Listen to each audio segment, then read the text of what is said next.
Hi, welcome to the Morning Talk Show. Today is my conversation with David J.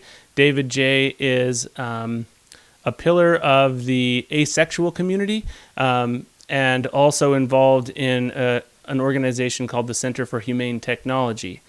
So he's a fascinating guy. And as if you've watched the show or listened to the show at all, you'll know that I'm interested in having discussions about sexuality and kind of how we might have it wrong as a society and who falls through the cracks. And so David would be fascinating if that were the only thing we talked about. He's also raising a child with two other people. And so in a lot of ways, he's shining light on other ways that life can be lived and is lived.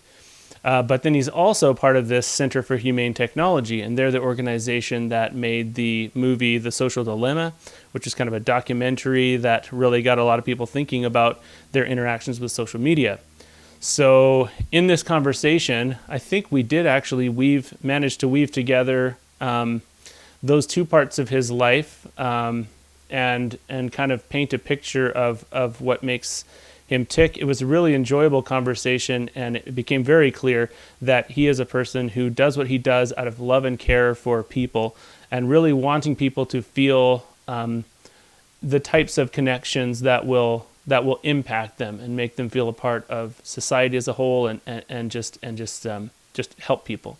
So I enjoyed the conversation. I think you will too. Please, if you're on YouTube, like and subscribe, hit the bell so that you can find out about more of these kinds of conversations. And if you're on an audio podcast, please subscribe. It would help me out a lot. Thank you very much. And I hope you enjoy the conversation with David J. Like the actual lack of sleep after a year of my daughter not sleeping well, I realized that the actual lack of sleep, while it was bad, the real thing was at about like 8 o'clock at night when you started to get worried about whether she would sleep. And then in the morning when you'd wake up and she wasn't awake yet and it was 6 o'clock and you didn't know if she was going to wake up, and then like the mind games, that if you could get past the mind games, the lack of sleep wasn't nearly as bad. I don't know if you found that. Yeah, and this is also where the three-parent thing helps a lot, because there's a shift, almost like we'll rotate who's on baby duty. And so I'll know I get sleep sometimes. Like when she was little, we would split the night when she was waking up 2 or 3 times. And so I know I could sleep for half the night and then I'd have her for the other half of the night. Wow. And here we have a weekly meeting where we divide up. And so I'm on certain mornings. Yeah. Okay. That's amazing. And I'm aware that you're in a 3-parent situation, but I haven't done a deep dive into what that's like. But I guess that's kind of a topic that would be great to get to after a little bit of setting the stage, because what I typically do at the beginning of a podcast is to kind of express why I wanted to talk to you, and then have you give, if you're willing, a quick kind of rundown of your just who you are and that kind of thing. So this is pretty what's the word? I'm very bad at capitalizing on like things that might actually be a good marketing handle, because you were involved in that movie, The Social Dilemma. Like or you're involved in like yes. I am, but not in a way that's related at all to this topic. Right, exactly. Just in my professional life. Yeah, and so this conversation, I wasn't, my interest in talking to you, I loved that movie, but my interest in talking to you was about the fact that you are an asexual, an activist, and sort of, or whatever that would be, like a person who exposes the world to the concept of asexuality. And that was what really fascinated me quite a while ago, before that movie came out. And the reason was, like, I kind of got kicked in the face once with the concept of it, because I was with a group of friends and I said, oh man, wouldn't it be, sorry, this is going to sound so ignorant to you, wouldn't it be a relief to be asexual, like just to be asexual? Because man, it just complicates, like sexuality complicates life, horniness. I'm thinking back to being in junior high and just being just ragingly horny all the time. And then even still a lesser version of that to this day as a 40-year-old man makes me feel like I'm in junior high again. But one of my friends' head snapped around and she was like, no, it's awful. Like, or it can be awful. And she kind of went into it a bit, and she didn't say if she's asexual or not. I do not know, but I was like, oh crap, yes, this is a thing, and man, would that be complicated.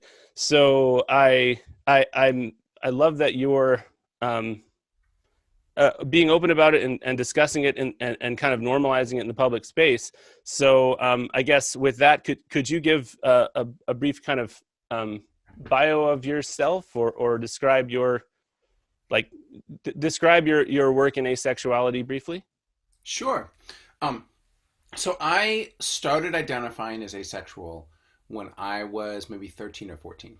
And I had known for a long time that I wasn't experiencing what the people around me were experiencing. And I just sort of assumed because it was in the classes in my school, it was in the culture around me, that sexuality was the thing I was going to start desiring. And all I knew at first was that I wasn't feeling this thing that everyone around me was feeling, that everyone expected me to feel. And that was really, really scary. I assumed there was something wrong with me. I assumed that I was broken. I think because we live in a society that kind of velcros together the concepts of sexuality and intimacy, I had this fear that like intimacy was a thing I didn't want or wasn't capable of. Mm. And I think I pretty quickly realized that the first wasn't true. That I had and still have a very strong drive for intimacy and a strong drive to connect with people. When you were describing sort of the frustration of like dealing with horniness, like the way I experience a desire for intimacy in my life, and sometimes a desire for physical touch, even if it's not sex, like so it is maybe not too dissimilar from that. Mm. Where I'll wake, even having a fantastic family, wake up, be like, oh man, I really wish I had like this kind of relationship Yeah. um, around, and uh, and so I spent a lot of time really struggling with the sense that there was something wrong with me and that I was broken, and it was only because I was fortunate enough to go to a high school in St. Louis, Missouri, that was really open and accepting about queerness, Mm. that the notion that I was different, that my sexuality was different, was framed as something that didn't have to be a problem.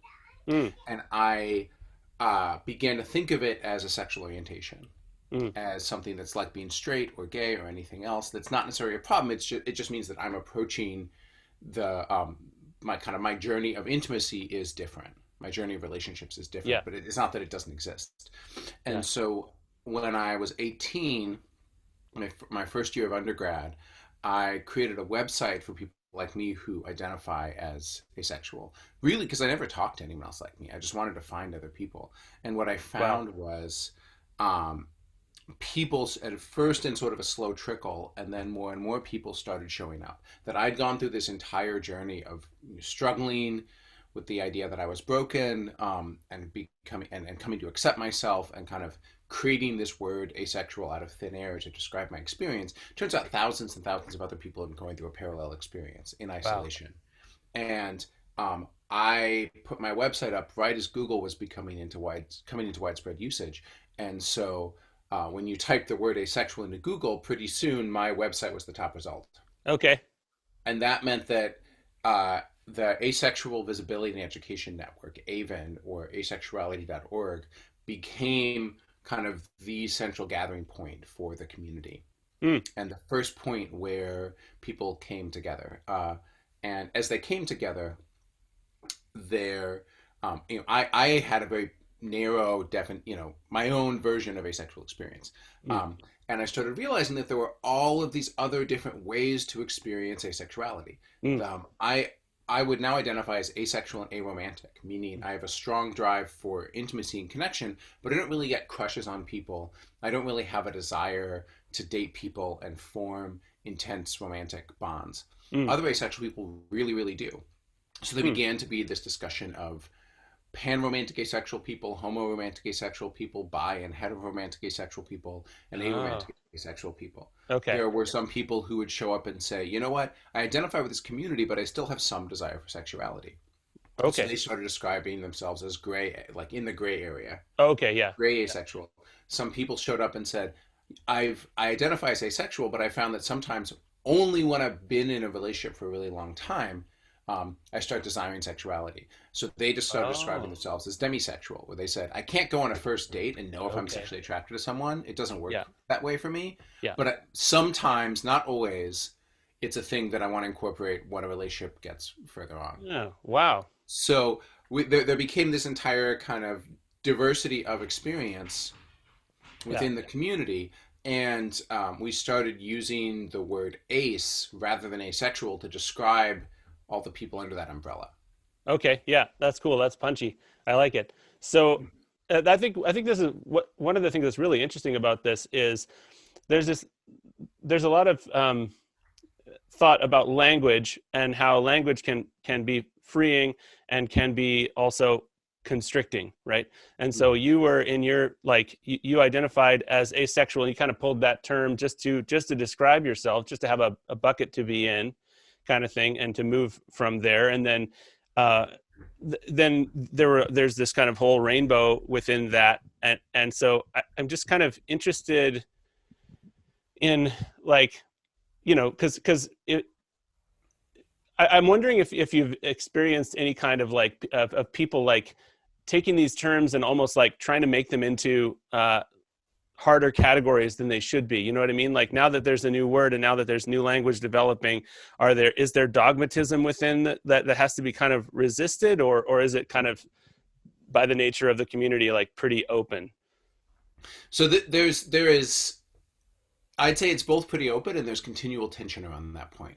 Mm, In the early days of the ace community, so I created this website, asexuality.org, and there was another community that was a Yahoo group mm. called the Haven for the Human Amoeba, where Oh, people were coming together and talking. It was like yeah. an old school email list, right? So it's single threaded email. There were like 18 people on it, and it was slowly growing. And on that list, there were a bunch of people showing up, and there was sort of this sense that we weren't the only ones, that there was a broader community of asexual people out there. And so there was a lot of discussion about how to talk about that community. And one of the points of tension that came up is that there were people who really wanted a hard definition. They said, we need to be clear, we need to understand what asexuality is. They would Mm. put up these websites where there was a quiz, there was like a list of questions, and you had to answer every question Oh boy. in a particular way in order to qualify as asexual. And then if that was true, then you Oh. could email them and like, I don't know, get your badge or something. Oh. But they really wanted to gatekeep. Yeah. And I came from at that point I was hanging out in kind of the queer community in Yeah. undergrad, and really came to believe that identity is a tool and not a label. So Mm. the point of a word like asexual is for me to understand myself and me to Yeah. communicate myself to other people. And so by definition, it should be different for everyone. Mm. There shouldn't be like there could be we have a definition on the Avon website that's sort of like it's almost like a flag that a whole camp of people gather around. But the point is not for everyone to live at the flagpole. The point is Right. for people to sort of find their own spot that describes Right. them. Yeah. And if the word makes sense, if the word asexual makes sense, great, use it. If it doesn't make sense, like tweak it, make up a new word, Yeah. which is how we got gray A and demisexual. If Right. it makes sense and then it stops making sense, then stop using it. Like the Right. whole point is to be true to yourself, not to be true to a definition. Right. Um, and I think that's been a central value of our community for a long time, Yeah. and I think a really critical one.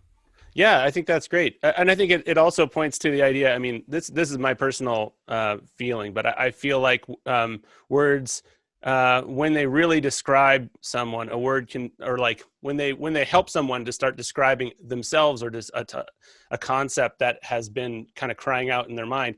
It's like a spiritual thing where the word is just like an object that's there, and there's a light shining from behind it, and that's what you're really seeking. You're seeking yourself, and the word just gives you this point where all of a sudden, boom, now you're branching out into yourself, and you might even leave the word behind, but it was a tool. So Mhm. that's really interesting, and I can't imagine how alienating it would be to be that person who filled out the quiz and didn't get the Right. designation, right? Like, oh, that would just be so bad. I could just sitting alone in their room, like this picture, this whole cinematic picture plays out in my mind, sitting alone in their dark room, thinking they're about to find their community. And it says, we're sorry, you're not an asexual. Please find a different website. And just like, oh, Well, that would, exactly. oh, And I've spent a lot of time thinking about what's that experience of finding identity? What's the power of finding identity? Finding that word, finding people like you. And like you never have clarity in that moment. When you show up because there's an experience that you're trying to articulate and you're not certain if it's a problem and you're not certain if it's good and you're not certain like you have these moments of you sort of have these moments of like, aha, that might be me. But very rarely do people have certainty around it. right. And so being able to create a space where people can come and say, look, I don't have certainty. I just want to be able to tell my story to someone who might understand it and then have them reflect that story back. Yeah. That is so important and so critical. And I think, unfortunately, increasingly rare on the internet that there are places where people can be that vulnerable. Yeah, you're describing a phenomena that I have actually felt in a different way. In that I came up in a conservative Christian culture, Mm. and the funny thing was you talk about people don't actually have certainty. Well, um, I found that especially in the arena of faith, people would have people would take on a persona of certainty Mm. as a way to engage. I mean, and it's a totally relatable thing. It's not even, I'm not judging it, but you're in a culture where you think that this one identity point is your key to intimate relationships. And so you without even knowing it, you take on a certainty and then the problem with I love the way that you're describing your view of the asexual community, because it's so healthy, because I've experienced a culture that feeds into your false certainty about who you are. Mm. And nobody ever would ever want to say, people are very, very motivated not to say, hey, no judgment, but I'm not sure if you actually believe this or that, like let's talk about that. And I wonder if you've Hmm. experienced that, where you've had to kind of take someone aside and be like, like just be who you are. You've taken on this mantle of asexual and it's not quite fitting you right. Or has that been something you've experienced? I would, I wouldn't say that because I never feel like I've seen another person's sexuality better than they can see it themselves. Sure. Yeah. But I've been in conversations with people where they say, look, I've been a member of this community, and suddenly I'm in this relationship, or suddenly I'm in this situation, and I'm feeling things about sexuality. What do I do with that? And I've been like, great, that's amazing. You found a new version of yourself, and like you are continued. You are welcome as a valued member of our community for as long as you want to be, and it's really important for you to explore this to explore this, and if possible to talk about it so that other aces who are following your path know how to do it too. And the Yeah. the challenge for those people is um is often, and I think I've experienced small versions of this myself, if you're moving from a thing that like aceness that is queer to a thing that's seen as normative, how do Mm, you not get sucked into the script mm, of that? How do you, so for ace people who are, and I think I've experienced this in small ways, in the ways that I've I wouldn't say I have not experienced a lot of sexual attraction, but I have experienced and experience with sexuality. mm, It's a in so in as for many as people, it's fit into my relationship sometimes. And mm. when that's happened, there's this tension of, okay, here's this thing I want to experience. uh, I don't want to experience it in a normative way. I don't want to experience in the way that my culture and everyone around me tells me to experience it. Yeah. So I have to come up with a way to experience the normative thing that's still true to myself, Mm, that doesn't get right. me caught up in the script of what I'm supposed to be doing. Right. And I think that's the um, the tension is in your example. If there's someone who's say, questioning faith, how do they not then feel like, okay, I have to completely jump out of this identity and completely into some Oh, other yes. script of who I'm supposed to be that's based on what the outside culture tells me? Yeah. Yeah. How can I stay in this community? How can I stay accepted? How can I stay grounded in all the knowledge I have Yeah. of who I am, and and live in some in between place? Yeah, and from my experience, that is what I ended up doing. But it's so exhausting, which I think you can Mm. probably relate to. And I feel like there's certain personalities who just don't. It's not life giving for them to pick apart, to untangle the mass of of stuff, and sort of find their new place in in a different zone of sexuality, and or in my a different zone of faith. Like it's not life giving for some people to. Have you found that? Like, have you found people who are like, oh man, I need to make this. I've made a shift. Like my inner being or whatever, my inner motivations and stuff have shown me that this shift is happening, and yet I just don't have the energy in my life to go through with it. Does that, like, do you ever see that, or am I just like it can be I, very I think draining? I've seen that, and I've felt versions of that in my own life Mm, where I've kind of been like, I think my identity, not around my sexuality, but on other parts of my identity. mm, I've sort of said, I think I think that I'm realizing something about myself that uh, that isn't fully articulated, and you take the time to really think this through. But like, I just have a lot going on right now. Like maybe I'll put that part of my self exploration on the back yeah, burner for a few yeah, months. right, yeah. I've definitely been there. You can't make that exploration. You can't make that always the most important thing. If it's going to drain you more to do it than to not do it, you can kind of Yep. put it on hold, I guess. But Hmm. then I'm just so impressed with this idea of an open community, where people are allowed to change and still be accepted as part of the community. Uh, I mean, that's something that I think as a society we're all very bad at,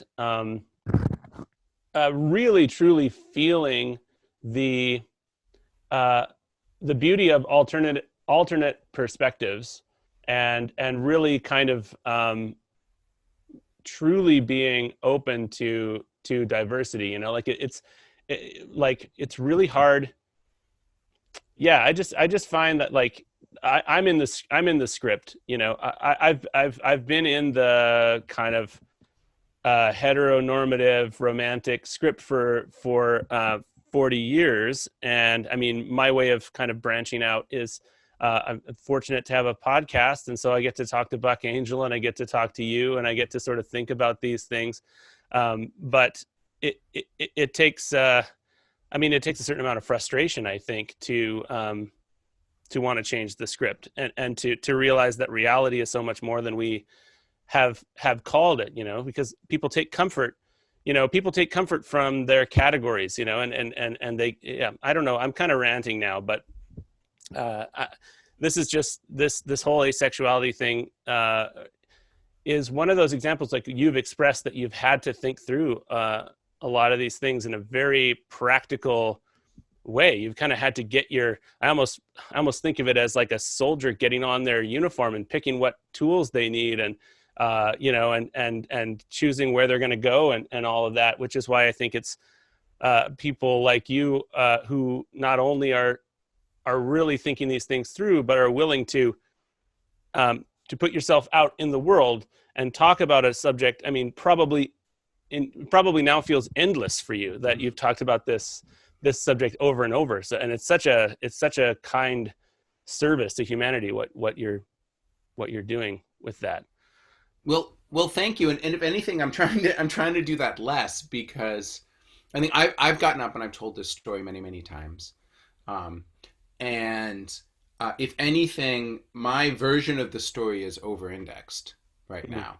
Mm-hmm. So, the way that aceness shows up is really different for everyone, based on the expectations of sexuality that are put on their body. So for me, as an able-bodied, relatively like financially well off, conventionally attractive white dude in the US. Great hair. Thanks. My pandemic look. Um, like I get a really different set of expectations than many other folks in the community, than folks from traditional Muslim communities, than folks who are disabled, than folks who are non-binary or trans, where people expect of their sexuality and therefore interpret their aceness really, really differently. Mm, And I think there's many times where it's easy for me to get seen as valid, that in a mm, way that folks who are ace and also struggling with mental health issues, or ace and who have other forms of intersection, still really struggle with validity. right. So, or with having their identity being seen as valid. And so I think it becomes really, really important, especially um, in the larger press, to have those stories being articulated. Mm, And we've been working on doing that. That's part of why I've been excited that yeah. Yasmin Benoit has been doing a lot of work recently. Who's Okay. a black woman who's a really powerful advocate Mm, in our community. awesome. Well, yeah, and I would like to I would like to help with that as well. And I mean I don't want to be hypocritical, because I came to you because you were, you were one of the first things that came up when I was trying to research asexuality, and you were well spoken, and I was like, oh man, this guy will have great insights for me. But yeah, I see what you mean. Yeah, we've really got to. I hope I can somehow help out with that. Anybody listening to this should go. What's the website that they can go to get more? A good website to go to is asexuality.org. That's the Yeah, one that I founded, and that's yeah, still really yeah. I've active. been there. Mhm. Okay, and that's the one. And are there other ones as well, or are there Facebook groups? Are there things that people can do? So there are Facebook and Meetup groups. I would check out, if you're looking for resources, the organization Asexual Outreach. Hmm.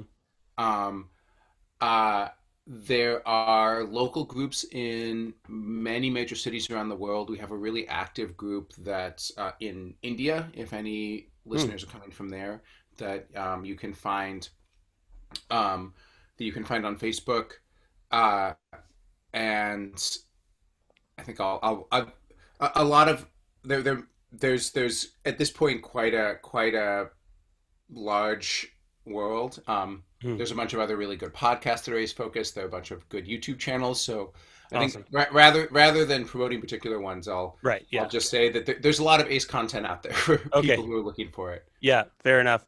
And like, I guess I'm not so much interested in for my podcast to getting into like the necessarily the nitty gritty, or like making you rehash everything you've said in the past. But I just feel like there is kind of there's two kind of levels to something like this. There's the superficial level that people probably get, not superficial is not the right word, but there's the initial level that people get stuck in the nuts and bolts of how life is lived for an asexual. Like, what do you do in this situation? What do you do in that situation? And then there's the fact that um, that this is just this is a community of people who have um, the who have been named, um, and have begun to sort out identity and what that means. And yet it's also, um, if this exists, then there must be hundreds of thousands of other things, not even necessarily related to sexuality, but just other ways that people don't fit into the script, like kind of this kind of like of life in general that haven't been named yet, and that people are suffering because they haven't found their group. And so I like I just like to think through these things, and I like for my viewers to think through these things, and hopefully we're working towards a world where the differences, where these kinds of differences are not even seen as, um, I don't know. It's almost like you want a world where these differences don't have to be a new category for people to accept them. I don't know if that makes sense. Like that it's like if somebody came to you and you never heard of asexuality before, and they said they were asexual, you would just be like, oh yeah, cool, okay, like, and completely accept that. You know what I mean? I'm kind of ranting now, but No, and I think that there's versions of that, and there are ways in which um, I might tie this a little bit to the professional work I do now. yeah, that would be great. There are ways in which the structure of language, the structure of power in the world, always is going to make some people feel broken. And those people are always going to need to find one another, and they're always going to need to be able to come together to speak their stories. Mm. And asexuality is an issue, not just because it's new and different, but because we live in a society that heavily associates the concepts of sexuality and intimacy. Like I, as a young person, it was so like I felt like I was broken. I wouldn't have felt like I was broken if I didn't like chocolate in the same way, Right. even though everyone around me liked chocolate. I wouldn't have felt Right. I was broken if I didn't like soccer, even though everyone Yeah. around me liked soccer. Right? I felt like I was broken because I received a really strong implicit message that unless I was sexual, I could not form intimate relationships that really mattered. Mm. And uh, and without those intimate relationships, I could not live a life that was happy, balanced, or fulfilled. Mm. That was the underlying message that I was struggling with. That I think, as a community, many of us have struggled with, and many of us have written our own stories that disprove that, Mm-hmm. and talk about how we can be forming really powerful, intentional, intimate relationships that are sort of doing everything that happens in the sexual script from an emotional and intimacy standpoint.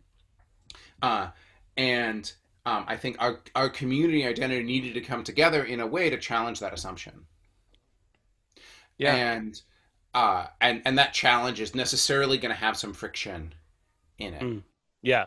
And to your point about there being many other communities, when I think about the history and uh, of social movements, there's very often that kind of arc of a narrative where there are people who feel ashamed and broken about something, who are made to feel ashamed and broken, and they come together enough to realize that there's a story that doesn't require them to feel ashamed and broken. Yeah. That's a story where they can relate to themselves differently and they can relate to their world differently, and then they have the power to make change. And that's I won't talk about my professional world, but I see a very parallel thing playing out within the landscape of people who build social media or social technology right now, Oh man. which is Yeah. I mean, part of what brings me there. But yeah, that's fascinating, though. I mean, do you have reasons not to talk about that, or can you? Would you be willing to go into that parallel, or like what's happening there? yeah. Well, I'll just briefly. I mean, I don't want to leave your listeners scratching their heads with context, but sort of for my day job, I work for the Center for Humane Technology, which Yeah. is a um, organization that was very involved in the film The Social Dilemma that came out on Netflix that I think many people have seen. Mm-hmm. I've seen it. And my title there is the Head of Mobilization, so I lead movement building efforts. And I went there because, in part, I had this experience with the ACE community, where there were a bunch of people who um, who had an experience they didn't have good language for, and we were able to come together and find a way to describe that experience, and then really find ourselves empowered in that, and then really begin to push back against a society that said we were invisible, we were impossible, we were destined to be lonely forever, Mm. and prove that that wasn't the case. Mm. And what I've seen within social media is there's many people who have very complex, very shame-ridden relationships with their own technology, Mm. and they are looking for, they, for a very different reason in a very different context, also feel that they're broken in some way, Mm. and they have a desire to come together to understand what a new or healthy relationship might look like Okay. within the technology ecosystem where I do a lot of my work. There are a lot of people who built this technology because um, they really had a beautiful and altruistic vision of what they wanted to bring to humanity. They wanted to bring connection. They wanted to bring shared understanding. They wanted to bring um, they wanted to bring collaboration and a way to connect across boundaries of difference. Hmm. And what they saw come out of that, the technology they built was the opposite. So there Mm. are many people who are building this technology, who have built this technology, who are in a place of spiritual crisis. Mm. Yeah. Um, that, and I think the documentary shows that, Yeah. where they're saying, how has this thing created something that is so different than what we intended to create, Yeah. and how can we step back and think about how to create something something different? But Wow.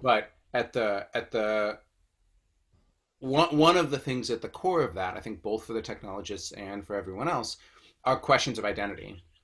The questions of, how do I tell a story to myself about myself, of who I am, what my agency is, what I want, what I'm capable of. Yeah. How do I tell a story that's not just my phone like has control over me Right. and I Yeah. have to accept that. Yeah. Um, Oh, interesting. uh, So interesting. and and so that I find many lessons from my work in the ACE community applying in work around transforming technology. Hmm. That's really interesting. Yeah. I mean, so much of people's online behavior is knowingly or unknowingly an attempt to either uncover or dig into their identity in some way. And Mhm. algorithms can really find a bucket for you to be in. And sometimes that can be a good thing, and sometimes that can be a bad thing. But the addiction, yeah, it really has. Social media, especially, has really shown us uh, our dark side, and in some ways, and yeah, that's so interesting. And you talk about spiritual. A lot of those people having in social media having spiritual crises. That's well, there's a lot there, and I mean, and this. I know you're talking about context and not wanting to get too off topic of asexuality, but my hope for this podcast is to unite ideas. Mm. And often, like, I actually get nervous, like when I had a topic as specific as asexuality for this, which was my original intention. That actually makes me more nervous because I like for things to go in natural directions, and you have such expertise and such experience that I'm interested in that part of your life as well. And one of the things that I feel like kind of maybe ties those two things together is what I would call psychic messaging. It's not. I call it that, and it's not a great term because I'm not talking about psychic powers Mm. necessarily, but when you talk about the the the things, when you talk about a society telling you, for example, that as an asexual you're going to be alone and that you're different and that you're broken. Um, a lot of, I mean, you can correct me and you can nuance this because you've experienced it, but I'm kind of assuming a lot of that wasn't necessarily overt. You know what I mean? Like that if someone was relatively socially adept, then they could probably avoid some of the actual persecution, and yet there would still be all of this psychic, just this cloud of expectation in the air that no single person in your friend group, no single person in your family would ever feel that they were a part of. You know what I mean? Does that resonate with you? Yeah, definitely. That I think that and I've had conversations with, when our community began in 2001, 2002, we started having people in their 60s and their 70s and their 80s showing up. And we've always skewed young because I think discussions about identity and sexuality are younger people are more active in them. But we had people show up who would say, "Oh yeah, I've been this way my entire life, and I never really had a word for it, and I never really had a community for it. But this has been my experience." And often it was that. Often it was, I just went along. I formed relationships. Many times I got married in the ways that everyone told me I was supposed to, or I didn't do that.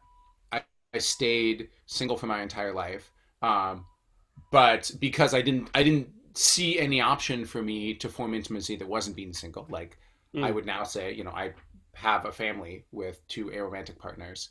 Um, that kind of option wasn't available for them. But they would say, and I always had this cloud of feeling like I was having an experience that the people around me just couldn't understand. mm, a feeling I was having to live up to expectations that other Yeah. people had. Yeah. Uh, Dissonance. and there is a you described it as a cloud. I think of it as sort of an ongoing cost. Mm. It's like the equivalent of having a little extra weight on you. Like you're always having to burn a little extra energy to Hmm. do the work Yeah. of of um of sort of performing across that gap. Right. And ostensibly, there are parts of your own potential that are held back.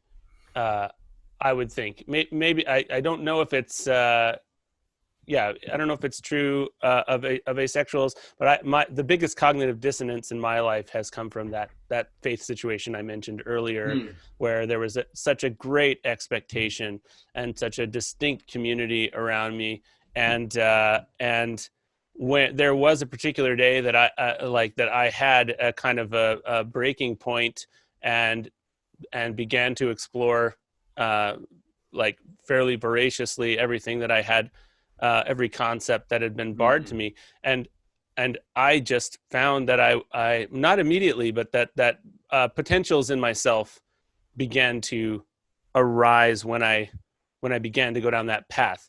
Have you have you found that in yourself? Like, do you find that your mind that, or like, or others that you've heard of, that the mind almost unlocks when that weight and that cost is removed, and you can run, you can run at full speed again? I think I have had experiences about unlocking, and I'm trying to think about. I, they're not quite for the same reason. I think the when I felt blocked, especially um in kind of my adult life, once I was really able to become okay with myself and my identity, um, it hasn't been by like shame or the need to uphold a false narrative. It's Mm, been because I'm sort of staring at a blank page and I don't know how to fill it. mm, Like I spent a lot of time saying, okay, I'm not going to form intimacy through the traditional script of sexuality, romance, and dating. mm, So then, how the hell am I going to do it? mm. Right? Like, how do I form a relationship Yeah. that is deep and committed and serious and emotionally powerful in the way that I want if I'm not going through these 10 steps Mm, that everyone else seems to think are the ones you need to go through? right. Okay. And I remember a, f- a few moments, often involving like I would sort of sit with a question and grapple with it for months and months and months, and then usually when I was on a dance floor, have some like epiphany about the way that relationships work, and then be able to form them differently. Mm, yeah. I remember being on a dance floor and saying, "Oh, I think I understand how to do commitment. I think the thing I need to do is, um, uh, it's this cycle. I need to. I spend time with people. I spend time with people that's powerful. Then I express how I feel about the time that I spent with them, and then after we've shared emotion about that time, then we can make commitments about spending more time. Mm, yeah. And then we spend more time, we express more emotion, and that as I form a relationship, I get better and better at those three things. Like I start out just being able to barely express emotion, but then I can sort of baby step that forward and express more and more emotion. I start out just making commitments about, the next time we hang out, but I can baby step that forward and make deeper and deeper commitments. Wow. And I started practicing that in my relationships, and saying, okay, there's a moment for expressing emotion. It's after we've experienced something powerful together. There's a moment for discussing commitment. It is after we have expressed shared emotion. Mm, And my relationship started really behaving differently from that point on, mm, where before they had felt like friendships in that they, um, you know, pe- I would have really powerful experiences with people, but there wasn't a structure of commitment around it. If they started dating someone, they would just kind of disappear for a while, and that was yeah. considered Yeah. okay. Um, and all of a sudden, I had relationships where we really talked about the relationship as a relationship. Mm. And we talked about it with the seriousness that people were talking about the Yeah. romantic relationships with, even if we weren't following a, um, even if we weren't following a traditional script. Mm. And that ability to kind of bring intentionality into my relationships was really, really transformative. Well, and Um, oh, sorry, go ahead. no, go ahead. Yeah. Okay, so how often was that with someone who didn't identify as asexual? Like, has that happened where these intentional committed relationships you're talking about, the other person was not asexual, or has that mostly happened within the asexual community where there was that shared experience? Oh, I'd say that the majority of the time it's been with people who aren't asexual. So that is amazing, and that is so cool. And the reason it's cool is because we talk about you talk about the extra cost, and I think of it as a psychic, a sort of almost a fog that makes life a little more difficult.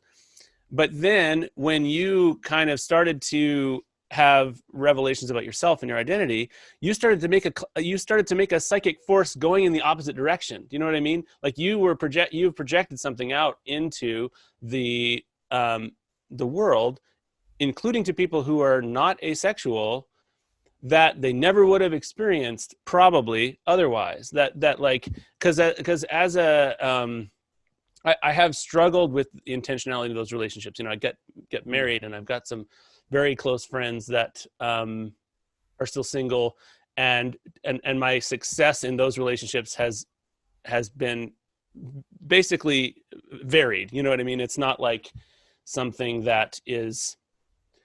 I'm not great at it. You know, if someone's really good at texting and online stuff, then some of those relationships can still feel pretty valid. And then other people, it's like, no, we don't go for beers anymore. You know, Mm-hmm. and so I guess what I'm thinking is what a gift that is, that you've taken this perspective that you've kind of had to have. You've kind of had to work this out yourself if you wanted to kind of just move forward in life, and you've been able to give this gift to other people of thinking through relationships other than their romantic relationships and their sexual relationships. That kind of, I mean, a sexual relationship can have just a blindingly distracting effect on Mm. people's lives, so that people who may be tender and open-hearted may never experience a committed relationship with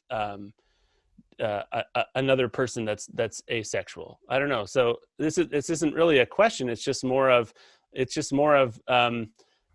this idea that we can take this. I mean, and the same can be true of social media. We can take this thing that has been either oppressive or obscuring in life, and approach it with intentionality, so that it now shines, that you kind of become a light in the opposite direction, fighting that I don't even know if it's darkness, but fighting that tension.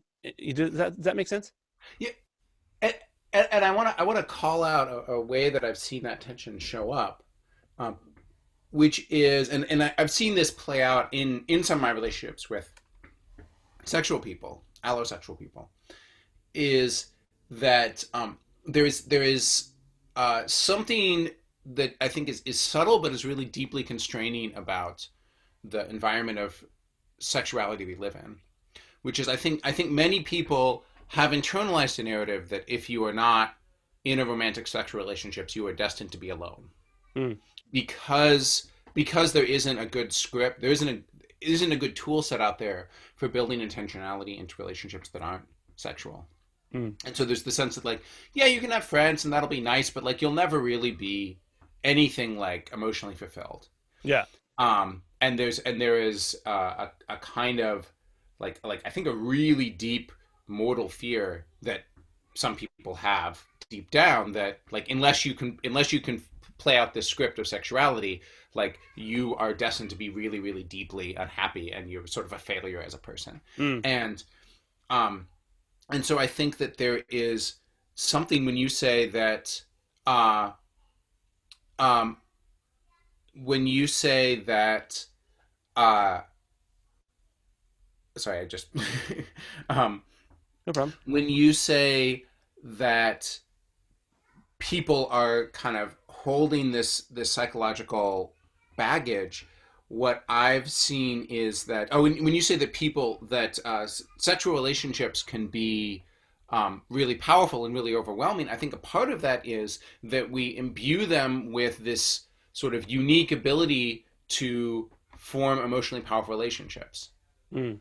That Right. if you Okay. Yeah. say, look, I see someone, I just see someone and I'm sexually attracted to them and they're sexually attracted to me and we're emotionally compatible, and like it feel that can feel like this unique and powerful opportunity that's more important than everything else because Right. it has more potential than everything else. Yeah. And I've found that when that can happen in the context of people who have and know how to have a lot of really committed intimate non-sexual relationship, is like, great, here's a new relationship that like adds a new flavor to all the great Right. relationships I already have, but it doesn't supersede them Yeah.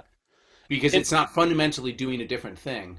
in theory, you would think that a person in a sexual committed romantic relationship could take away a lot of valuable lessons on that relationship by having deep, intimate, non-sexual relationships, right? Because I think there's almost a default there where when you're young, your sort of evolutionarily created desire to procreate Mm-hmm. is very strong, and then you just you know I don't want to diss sort of my own experience, but there's like there's almost a feeling like, well, I'll just kill two birds with one stone. Like I really want to be sexually intimate, and it's just easier in a way. It's just easier to try and create the other kinds of intimacy I need within that relationship because I'm there anyway and I'm totally distracted by that other thing.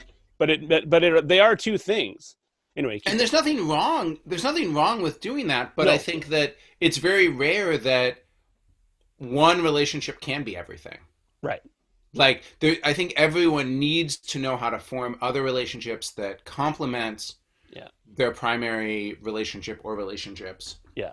so that you can have this type, so that as you grow and change, you've got new relationships to grow and change in, Right. um, that can be supported by your primary relationship, but that may not be the place for that growth, right? So, and this shows up a lot also when in the work that I've been doing recently on parenting and family, Mm. where um, there is, I've been through, I think, as I've described, this process of as I learned how to form these committed, non-romantic, non-sexual relationships. A really powerful culmination of that is that I've was invited about 5 years ago to help two aromantic partners of mine raise a child, and Mm. then now the three of us raise her as equal co-parents. Yeah.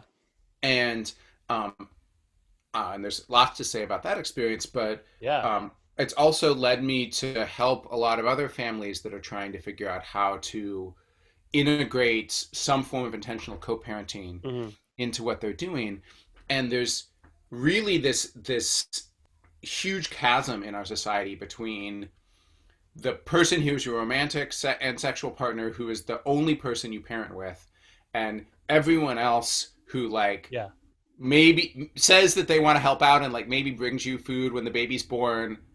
Right. um but we have very relative to, I think, other societies throughout human history, we have very little room for commitments in the middle, Right. where someone says, I'm a committed, I love you, I've got a committed relationship with you, and I'm going to show up once every other week or once a month in a committed way Mm. to be a part of this child's life. Right.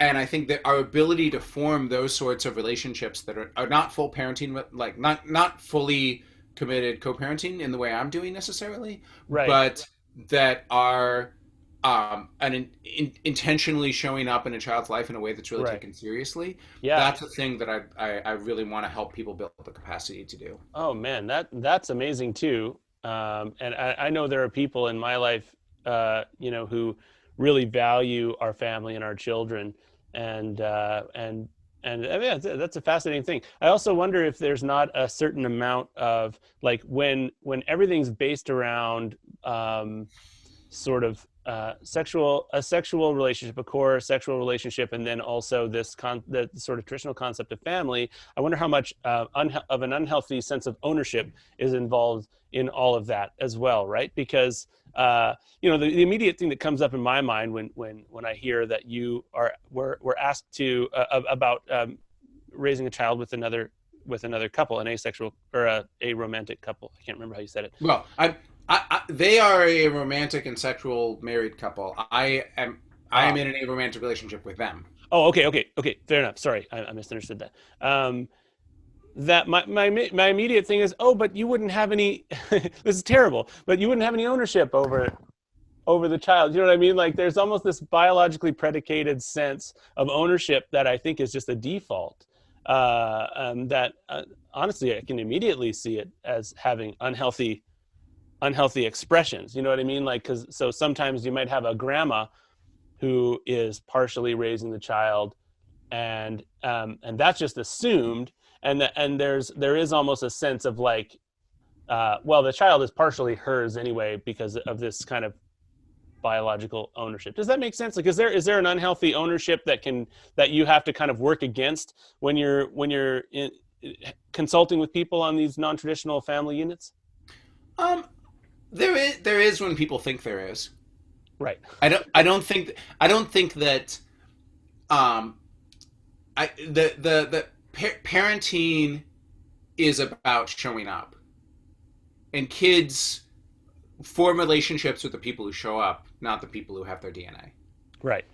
That's true. And like that's played out in the context of queer people creating families for a long time. And so, to Tavi, my daughter, I'm Dada, Zeke, my co-parent is Daddy, and Avery is Mommy. And there is I don't think she has a sense of who she's genetically related to and who she's not genetically related to, because throughout her entire life, like, the three of us have all been showing up in ways that are of equal importance. And we all have our own style as parents, right? So she has different relationships with all of us. But there isn't a sense to her that anyone is more of a parent than anyone else. Yeah, that's awesome. And yeah, and so because it's not a thing for her, like, I don't feel a different relationship with her or a different level of relationship with her for that reason. And that was a thing that I kind of reflected on when entering this process, and was like, no, I think that genetics is really important to some people. I don't think it's that important to me. Right. Yeah, and if it were something, if you always had this this doubt in your mind that maybe she wouldn't bond to you, and maybe you wouldn't bond to her because there weren't biological ties, that could be really something that needed to be overcome. That would be like something that could really kind of wear away at you. Whereas really, you've got two people who desire to have a relationship together. You've got a child who, it doesn't have a complicated way of looking at it. They just, if they jump in your lap and give you a hug, I mean, that's about as simple and wonderful a thing as you can have. And yeah. So anyway, I think it's great that you haven't been constricted by that biological imperative that seems to be true. And I think it just, like, it kind of shows, like, we're in this era that I'm constantly trying to analyze, constantly trying to understand, because I think we're in some kind of an axial age where we kind of need to redefine in a way, or come up with a new way to be human, or a new, like, I don't know, just a new overarching assumption about what human beings are. And on the one hand, some people are offended because they think, well, human beings really are something, and some people are trying to treat it as though we can just be whatever we want. You know what I mean? They get up in arms about that. You can't just be whatever you want.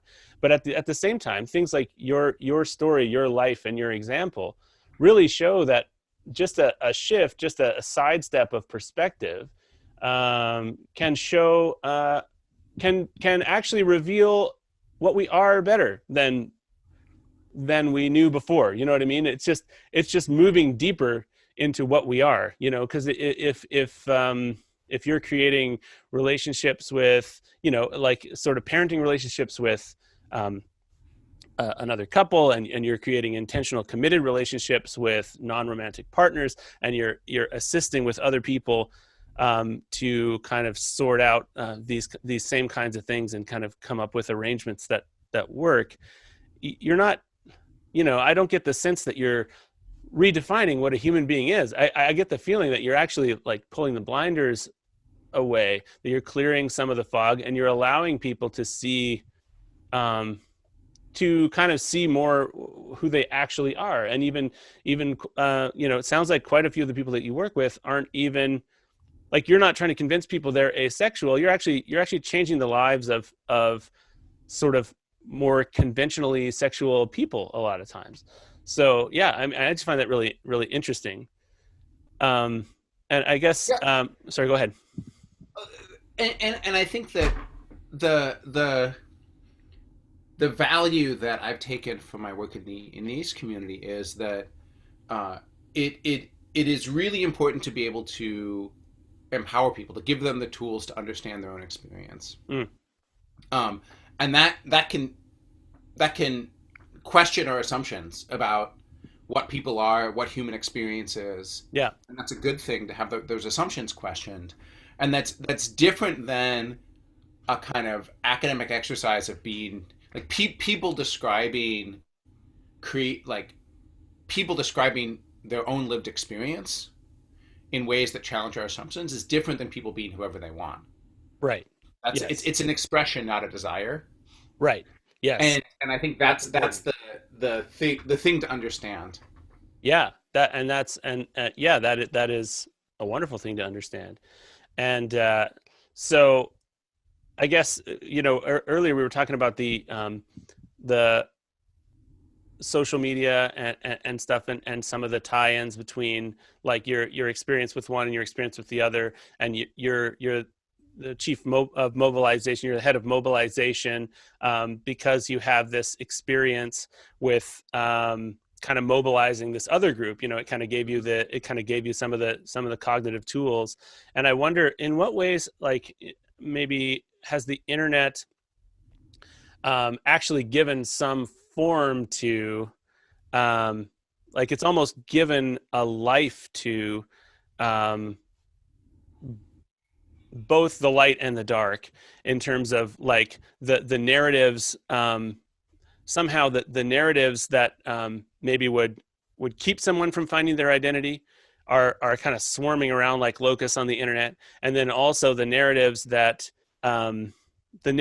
liberate people are also swarming around on the internet. Is that something that you've noticed, that they actually have taken on a life? The internet has actually given these things a more literal life than they had before. Like in the past, it was just like human being to human being, comments that were made that came off as like, oh, okay, as an asexual person, I'm less than.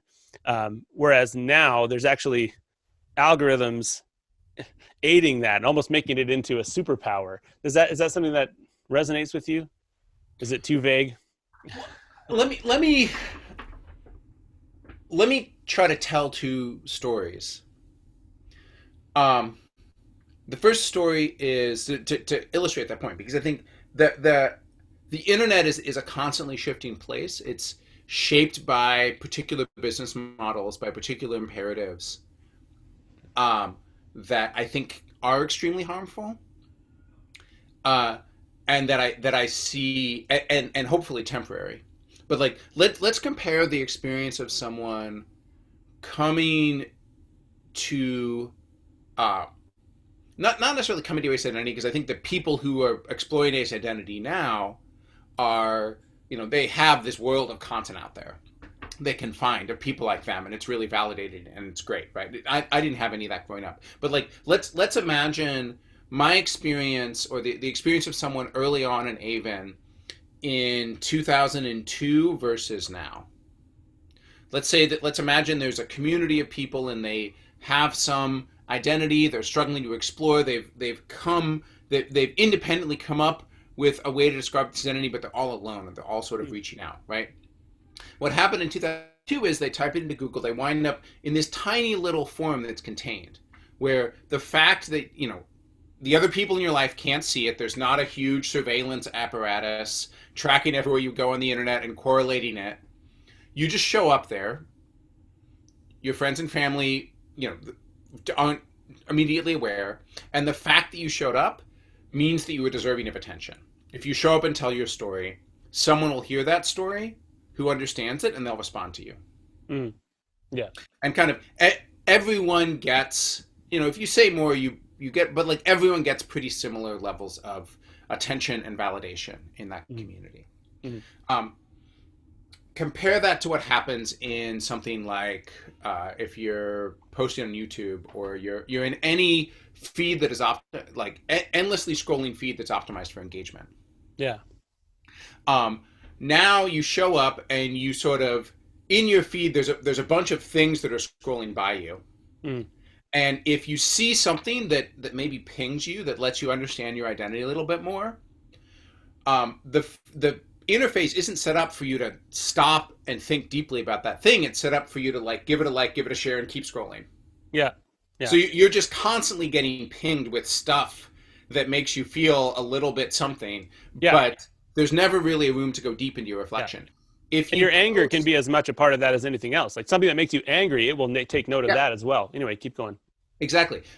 If I post a version of my story trying to find other people like me, it's not going to this container where those people are found. It's sort of going out, like it's competing with everything else on the internet for attention.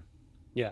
So if I can articulate a version of my story that's a little bit more salacious, a little bit more outrageous, a little bit more something, then that's going to trend well. If I articulate a vulnerable story and then someone else attacks me for that in a way that's outrageous and salacious, that's going to go viral.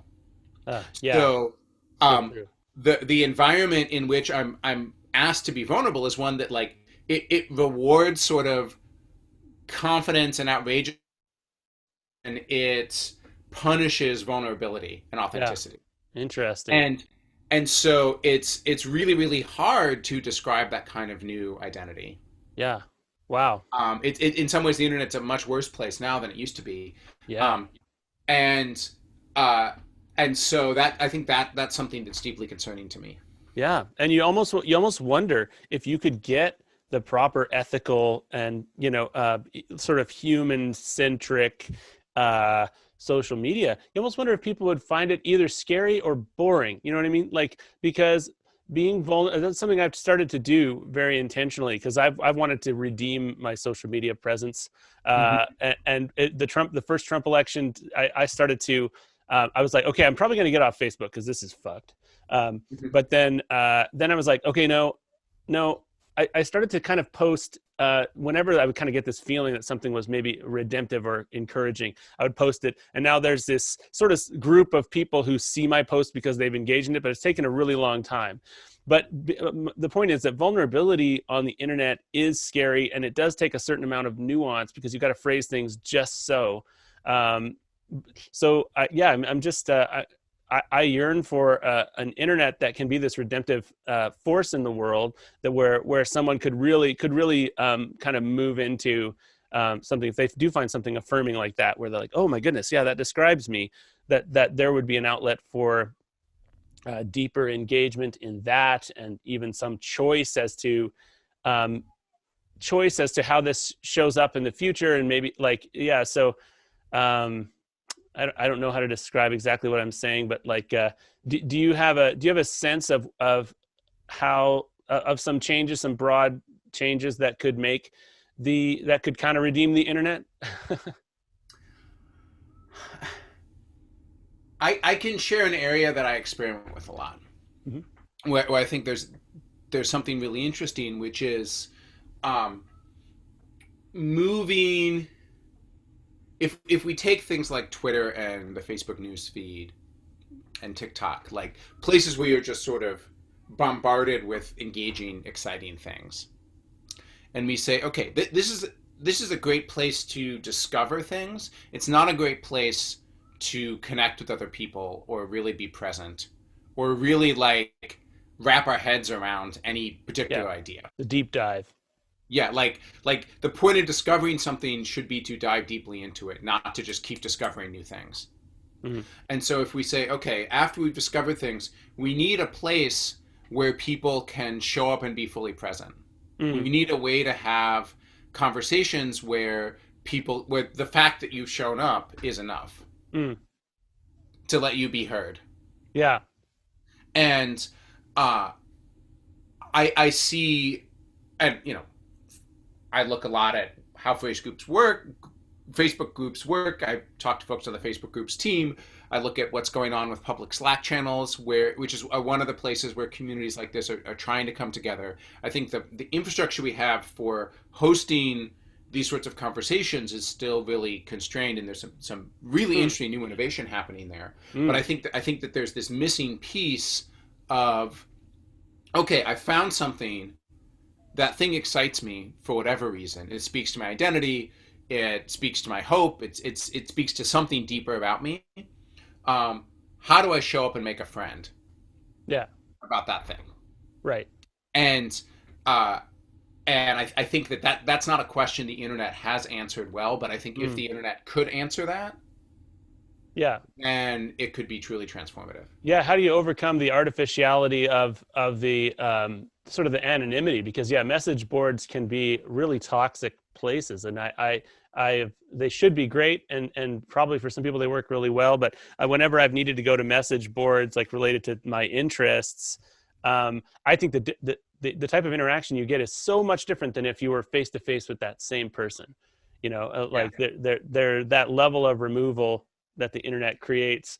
I mean, it gives people a false sense of power, but it also just is completely prohibitive to other people, and not good for those people who it gives a false sense of power to, right? For those people who now feel that, I went on, after this or that event happened, and sorry, now I don't want to get political. I have no problem with people expressing their opinions on the internet, but there are sometimes people who feel that that's what they've done for the world, is they've gone on and they've expressed an angry opinion, and then they can kind of, dust their hands and go on with their lives, you know what I mean? And not necessarily do anything interpersonal to heal the world. Does that describe something about what you're saying? So I also want to check in. Unfortunately, I'm going to have to wrap up in about 10 minutes. Oh, okay. Yeah, sorry. But I'll share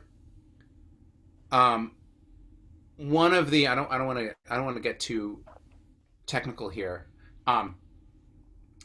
But I think that one of the components that I think about as missing is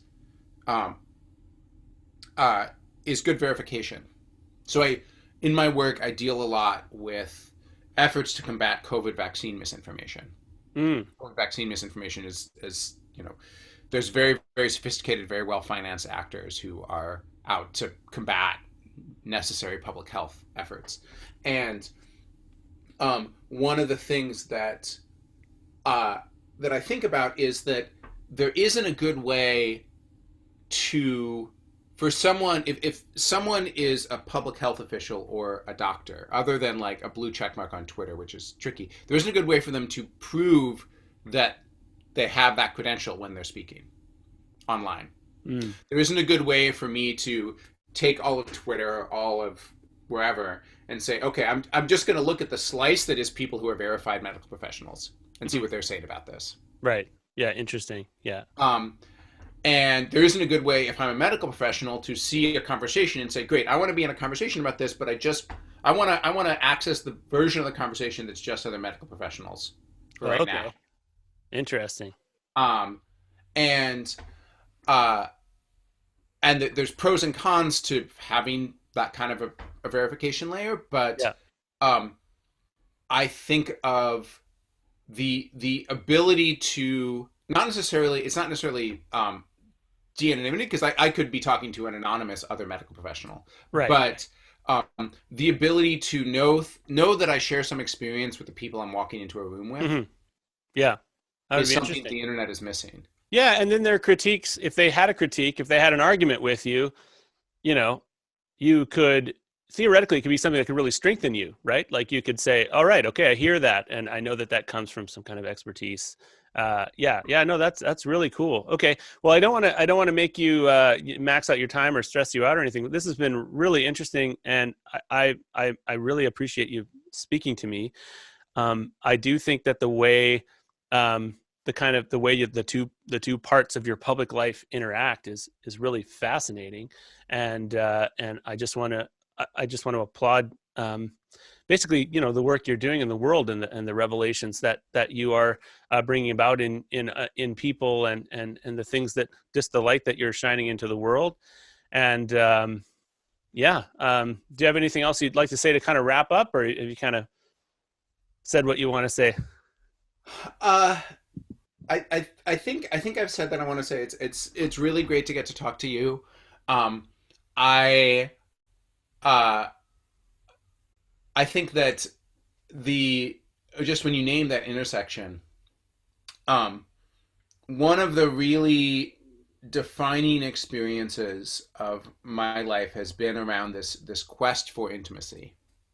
This quest to understand, what does it mean when we connect, and how do we create better environments that enable people to connect? Like, how do I foster connection in my own personal life? How do I foster connection in the movements that I've built? How do we build an internet that allows people to foster deeper connections than the ones we've had? And that question of relationality has, I think, been a really powerful compass for me that comes out of my ACE experience, but has gone a lot further. Yeah.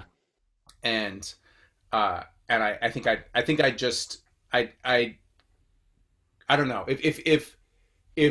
if I had to weave the very disparate things I'm working on together, it would be around that question of, how do we build intimacy? Yeah. Wow. How do we build intimacy in ways that are not constrained by the assumptions of the past? Yeah. That's a beautiful thing. And it's a value I share. I think it's pretty deeply ingrained in my podcast. So, thank you so much for that. And I just, I hope that everyone listening will go and get involved in the things that, get educated on the things that you're involved in. I know that there's some things now that I'm going to be, checking out more deeply. And so, thanks for a thought-provoking, fascinating conversation. And to put in a last plug then, for folks who are interested in the sort of social media side of this conversation, check out humanetech.com. Yes. Yeah. Check out The Social Dilemma if you haven't. Check out the movie, which is, I think, unfortunately been much less advertised, Coded Bias, which is about algorithmic bias and the way that racism shows up in. It's also very, very good. And then every Friday, if you go to humanetech.com, I host conversations about different elements of tech reform, where people get into small groups and really can form relationships around their shared experience of this. Wow. And I invite people to come to those. Thank you very much. That's awesome. That's all great. So I guess with that, I will say, so great to meet you, and have a great rest of your day. You too. Take care. Thanks.